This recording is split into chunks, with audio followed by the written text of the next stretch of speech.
சாட்டை பார்வையாளர்களுக்கு வணக்கம். கடந்த 3 மாதத்துக்கு முன்னாடி பெண் காவல்துறை அதிகாரிகள் குறித்து மிக தரக்குறைவா பேசிட்டாரு அப்படின்றதுனால சவுக்கு சங்கர் மீது 17 வழக்குகள் பதிவு செய்யப்பட்டது.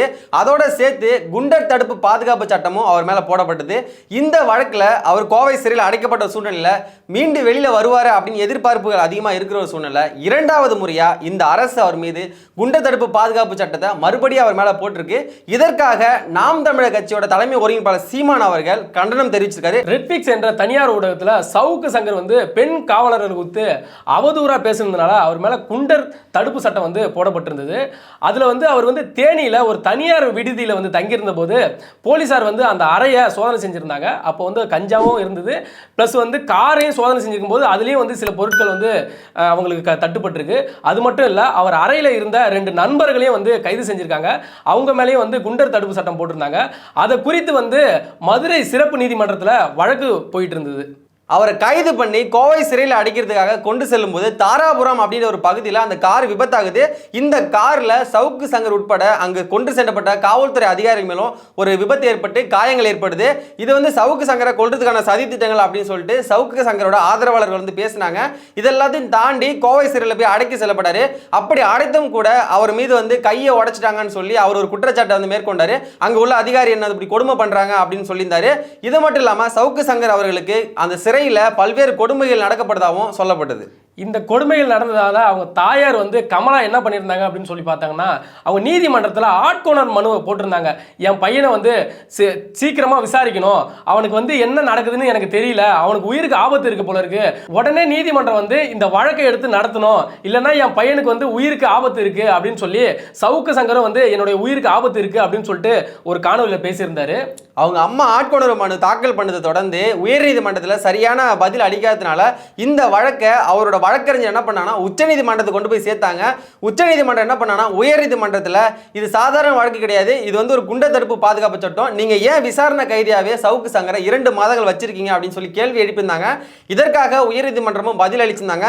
இப்படிலாம் போயிட்டு இருக்கும்போது உச்சநீதிமன்றம் சவுக்கு சங்கர் அவர்கள் மீது போடப்பட்ட வழக்கு பொய் வழக்கு, அதாவது அந்த குண்டர் தடுப்பு சட்டங்கிறது பொய்யான போடப்பட்டிருக்கு அப்படின்னு சொல்லிட்டு அறிவுறுத்தலின்படி அதுக்கு ஜாமீனும் வழங்கியிருந்தாங்க. இந்த ஜாமீனோட அடிப்படையில் சவுக்கு சங்கர் அவர்கள் விடுவிச்சு வெளியில வருவார் சொல்லிட்டு பல்வேறு தரப்புல இருந்து எதிர்பார்ப்புகள் இருந்துச்சு. அது மட்டும் இல்ல, ஏற்கனவே வந்து சவுக்கு சங்கர் வந்து கிளாம்பாக்கம் பஸ் ஸ்டாண்ட் வந்து தப்பா கட்டியிருக்காங்க அப்படின்னு சொல்லிட்டு மக்களிடையே வந்து ஒரு கருத்து கணிப்பு எடுத்திருந்தாரு. அதுல வந்து மக்களிட இது தவறா இருக்கு, இதுல போராட்டம் பண்ணணும் அப்படின்னு சொல்லி மக்களை தூண்டுனதாகவும் அது மேலேயும் வழக்கு பதிவு பட்டிருந்தாங்க. கிட்டத்தட்ட வந்து தமிழ்நாடு முழுக்க சவுக்கு சங்கர் மேல ஒரு 18 வழக்குகள் வந்து போடப்பட்டிருந்தது. இதே போல சவுக்கு சங்கர் அவர்கள் தொடர்ந்து திமுக செய்யக்கூடிய தவறுகளை மக்கள் மத்தியில கொண்டு வந்துட்டே இருந்ததாகவும் இனிமேலே இவன் வெளியில இருந்தா நமக்கு பிரச்சனையா இருப்பான் அப்படின்ற காரணத்தினால ஏற்கனவே அவர் கைது செய்ய திமுக திட்டம் போட்டிருந்தாங்க. அப்படி இருக்கும் ஒரு சூழ்நிலை தான் இவர் பெண் காவல்துறை அதிகாரி குறித்து தவறா பேசின அந்த காரணத்தினால இவரை டார்கெட் பண்ணி இவர் கைது பண்ணி சிறைப்படுத்தினாங்க.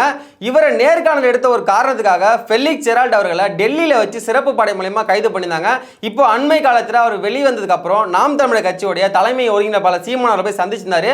இது குறித்து நீதிமன்றம் என்ன சொல்லுதுன்னா, சவுக்கு சங்கர் அவர்கள் பேசினது மிக மிக தவறு தான், ஆனாலும் அதுக்கான நடவடிக்கை நீங்க எடுத்துக்கணும், குண்டர் சட்டம் அவர் மேல போடப்பட்டது மிக மிக தவறு, சமூக வலைதளங்கள் மூலமா நம்ம மக்களோட கருத்துக்களை தெரிஞ்சுக்க தான் வேணும், அந்த சமூக வலைதளங்கள் நம்மளை எதிர்த்து குரல் கொடுக்கிறவங்களோட குறவழியை நெரிக்க கூடாது அப்படின்றதையும் நீதிமன்றம் வந்து ஒரு வெளியிட்டு இருந்ததுங்க. அது மட்டும் இல்ல, ஒரு பெண் காவலர்களை குறித்து வந்து அவதூறு பரப்புனதுனால தான் இந்த வழக்கே போடப்பட்டிருக்கு.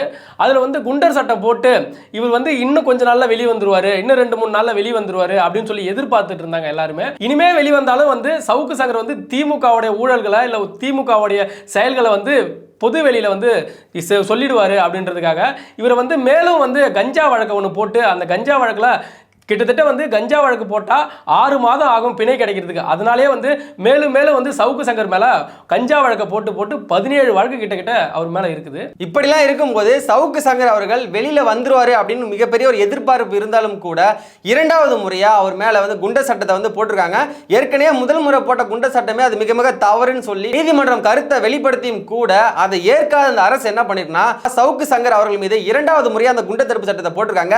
குண்டர் தடுப்பு சட்டங்கிறது உண்மையிலே அந்த வன்முறையை ஏற்படுத்தினா இல்லைனா வந்து பாலியல் குற்றத்தில் ஈடுபட்டா இந்த மாதிரி மிகப்பெரிய தவறு பண்ணாதான் இந்த வழக்குங்கிறது போடணும். ஆனால் இவர் மேலே கஞ்சா வழக்குங்கிறத வேணுனே தொடர்ந்து அதில் இந்த 2வது முறையா குண்ட தடுப்பு பாதுகாப்பு சட்டத்தை அரசாங்கம் அவர் மேலே ஏவி. அது மட்டும் இல்ல, இவர் பெண் காவலர்களை குறித்து அவதூறா பேசினதால தான் இவர் மேல போடப்பட்டது இந்த வழக்கு அப்படின்னு சொல்றாங்க. மேலும் சவுக்கு சங்கரோட வழக்கறிஞர் என்ன சொல்றாரு அப்படின்னு சொல்லி நம்ம பார்த்தோம்னா, சவுக்கு சங்கரை வந்து தொடர்ச்சியா வந்து துன்புறுத்ததாகவும் மன உடைச்சலுக்கு ஆளாக்குனதாகவும் அவர் சொல்றாரு. என்ன பண்றாங்க அப்படின்னு சொல்லி பார்த்தோம்னா, இரவு முழுக்க வந்து வாகனத்திலே வச்சு பயணம் செஞ்சுக்கிட்டு இருக்காங்க.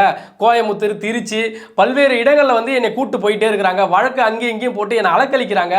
அது மட்டும் இல்ல, அந்த பெண் காவலர்களும் இதை குறித்து வந்து ரொம்பவும் வந்து புலம்புறாங்க. அவர் காப்பாற்றுறதுக்கு முன்னாடி எங்களையும் நீங்கள் சேர்த்து காப்பாற்றுங்க அப்படின்னு சொல்லிட்டு அந்த வழக்கறிஞர்கிட்ட வந்து பெண் காவலர்கள் சொன்னதா வந்து வழக்கறிஞர் கூறுறாரு. இப்படிலாம் இருக்கும்போது நாம் தமிழர் கட்சியோட தலைமை ஒருங்கிணைப்பாளர் சீமான் அவர்கள் வந்து ஒரு கண்டனம் இருக்காரு, ஒரு அறிக்கையை வெளியிட்டிருக்காரு. அது என்னன்னு பார்த்தீங்கன்னா, இது வந்து அரசியல் பழிவாங்கும் காரணமாக தான் இதை பார்க்கப்படுது. இது வந்து பாசிசத்தோட உச்சம் அப்படின்னு சொல்லியிருக்காரு.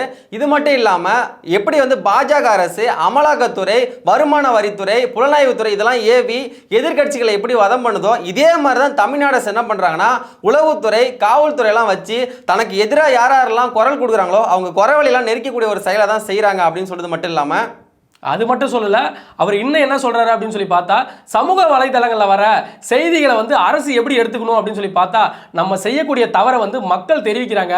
அந்த தவறுகளை வந்து நம்ம திருத்தணும். திருத்திக்கிட்டு இன்னும் வந்து எப்படி இன்னும் தெளிவா சொல்றாங்க அப்படின்னு சொல்லி பார்த்தா, ஒரு அன்னப்பறவை எப்படி வந்து தண்ணியையும் பாலையும் வந்து தனியா பிரிச்சு எடுத்து பார்க்குதோ அது போல வந்து மக்களுடைய பிரச்சனை வந்து அதன் மூலியமா பார்க்கணும். இதற்காக வந்து சமூக ஊடகங்கள்ல செய்திகளை பரப்புறவங்க மேல குண்டாஸ் போடுறது, வழக்கு போடுறது என்பது வந்து பாசிசத்தின் உச்சம் அப்படின்னு சொல்றாரு. சவுக்கு சங்கர் அவர் மீது ஏற்கனவே கஞ்சா வழக்கு போடப்பட்டு அதுக்கு பிணை கிடைச்சும் கூட 2வது முறையா அவர் மீது எதற்காக குண்டர் தடுப்பு சட்டம் போடப்பட்டீங்க அப்படின்னு சொல்லிட்டு அவர் கேள்வி எழுப்பியிருக்காரு. இது மட்டும் இல்லாம சமூக விரோதிகள், வள கொள்ளையர்கள், வன்முறையாளர்கள், பாலின குற்றவாளிகள் இவங்க மேலதான் குண்டர் தடுப்பு பாதுகாப்பு சட்டம் போடணும். ஆனா பெண் காவல்துறை அதிகாரிகள் குறித்து அவர் பேசினார் அப்படின்னால ஏற்கனவே அவர் சிறைப்படுத்திட்டீங்க, அதுக்கான தண்டனையை அவர் கொடுத்துட்டீங்க, மறுபடியும் எதற்காக அவர் மேல குண்டர் தடுப்பு சட்டம் போடப்பட்டது அப்படின்னு சொல்லிட்டு கேள்வி எழுப்பியிருக்காரு.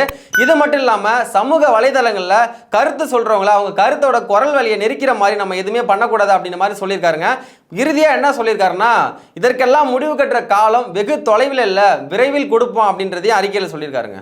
அது மட்டும் இல்லை, சவுக்கு சங்கர் என்ன சொல்லியிருந்தாரு அப்படின்னு சொல்லி நம்ம பார்த்தோம்னா, F4 கார் ரேஸ் ஒன்று ரெடி ஆகிட்டு இருக்கு. அதாவது F4 கார் ரேஸு அவங்க நடத்த இருக்கிறாங்க. அதனால வந்து நான் வெளியே வந்தேன்னா உதயநிதியை பற்றி நான் குறித்து பேசுவேன், அதனாலே பயந்துக்கிட்டு என்னை வெளியே விட மாட்டேன்றாங்க, நான் வெளியே வந்தேன்னா என்ன பண்ணுவேன் அப்படின்றது எனக்கே தெரியாது அப்படின்ற மாதிரி சொல்லியிருக்காரு. சமூக வலைதளங்கள் முழுக்க முழுக்க தொடங்கப்பட்ட ஒரு காரணம் எதற்காகனா, மக்களுக்கு எல்லா விஷயமும் கொண்டு போய் சேர்க்கணும், எங்கெங்கெல்லாம் என்னென்ன தவறுகள் நடக்குதோ அதை அத்தனையும் சுட்டி காட்டி மக்களுக்கு கொண்டு போய் சேர்க்கணும் அப்படின்ற ஒரு காரணத்தினால தான் சமூக வலைதளம் இன்னைக்கு இயங்கிட்டு இருக்கு. ஆனா கருத்துக்களை தெரிவிக்கவே கூடாதுன்னா இது எந்த வகையில் சரியா இருக்கும்? அவர் பேசுனது தவறு தான், அதை நம்ம ஒத்துக்கிறோம், அதுக்கான தண்டனை கொடுக்குறது அதை ஏற்புடையக்கூடது இல்லை. ஆனால் அவர் மேலே தொடர்ந்து குண்டர் தடுப்பு சட்டத்தை எதற்காக போடுறீங்க அப்படின்னு கேள்வி எழுதி தன்னை எதிர்த்து குரல் கொடுத்தான்ற ஒரே காரணத்தினால தொடர்ச்சியாக அவர் மேலே இந்த அடக்குமுறை ஏவுறது மிக மிக தவறான விஷயங்க. மக்களுக்கு நடக்கக்கூடிய துன்பங்களையும் துயரல்களையும் இன்னல்களையும் வெளிக்கொண்டு வர்றதுக்காக தான் மீடியான்ற ஒன்று நிறைய பேர் வந்து இயக்கிட்டு இருக்காங்க. இப்படி இயக்கும் போது சவுக்கு சங்கர் அவர்கள் பேசுனது தவறுனா அதுக்கு நீங்கள் சிறைப்படுத்துறது நியாயம். ஆனால் அவரோட மீடியாவை முடக்குறது மிக மிக தவறு. இவரோட மீடியாவை முடக்குறது மட்டும் இல்லாமல் அவரை நேர்காணல் எடுத்த ஒரு காரணத்துக்காக பெல்லிக்ஸ் அவர்களுடைய ரெட் பிக் சேனலையும் நீங்கள் முடக்கிருக்கீங்க. இந்த மாதிரி முடக்கிறது எந்த வகையிலையும் சரியா இருக்காது. கருத்து சுதந்திரம் ஒன்று இந்த நம்ம நாட்டில் இருக்குது. யாரு வேணாலும் தன்னோட கருத்துக்களை தெரிவிக்கலாம். அப்படி இருக்கும்போது நீ கருத்தே தெரிவிக்க கூடாது, எங்களை எதிர்த்து நீ பேசவே கூடாது அப்படின்றது இது மிகவும் ஒரு அடக்குமுறையை வந்து கையாளுறவர் தான் பார்க்கப்படுது. இப்படிப்பட்ட அடக்குமுறையை அன்னைக்குள்ள காலகட்டத்தில் காங்கிரஸ் உங்க மேல ஏவி இருந்தா இன்னைக்கு திமுகங்கிறது ஆட்சியே அடிக்காது, பிடிச்சிருக்க முடியாது. இப்படி இருக்கும்போது நீங்க அதிகாரத்தில் இருக்கீங்கிறதுனால மற்றவங்க மேல இந்த மாதிரி அடக்குமுறையை இயக்குவது மிக மிக தவறுங்க. இதை எப்படி பார்க்குறாங்க அப்படின்னு சொல்லி நம்ம பார்த்தோம்னா, எல்லா கட்சிகளும் எல்லா தலைவர்களும் பொதுமக்களும் இதை எப்படி பார்க்குறாங்க அப்படின்னு சொன்னால், இது பாசிசத்தின் உச்சமாக பார்க்குறாங்க. அதிகாரம் உங்ககிட்ட இருக்குன்றதுனால பாசிசத்தின் உச்சத்தின் வேலைகளை நீ செஞ்சிட்டு இருக்கீங்க. அது நாம் தமிழர் கட்சியோட சீமான் என்ன சொல்லியிருந்தாரு அப்படின்னு சொல்லி பார்த்தா, அதிகாரம் வந்து ஒரு நாள் எங்க கிட்ட வரும், அன்னைக்கு அனைத்துமே மாறும் அப்படின்னு சொல்லியிருக்காரு. சாட்டை எடுத்து நாட்டை திருத்து, இளம் தலைமுறை தானே நீ